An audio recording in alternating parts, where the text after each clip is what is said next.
Committee 1 July থেকে সারা দেশে পদযাত্রা শুরু করেছে এবং পুরো 1 মাস এই পদযাত্রাটি চলমান থাকবে।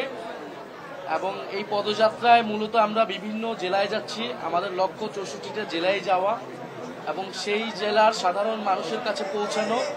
সাধারণ মানুষ যে এই বর্তমান সময়ে যে সমস্যাগুলো নিয়ে তারা দুঃখ দুর্দশায় জর্জরিত এবং এই 24 গণ অভ্যুত্থানে তাদের যে প্রত্যাশা ছিল, আমাদের যে শহীদদের মর্যাদা, শহীদদের যে আকাঙ্ক্ষা ছিল, তার কতটুকু বাস্তবায়ন হলো, কেন হলো না এবং কিভাবে সেটা আমরা একত্রে করতে পারি।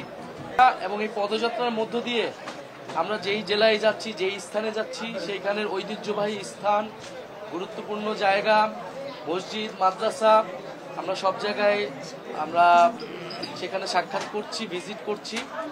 সেই ধারাবাহিকতা আমরা বরিশাল অঞ্চলে এসেছি।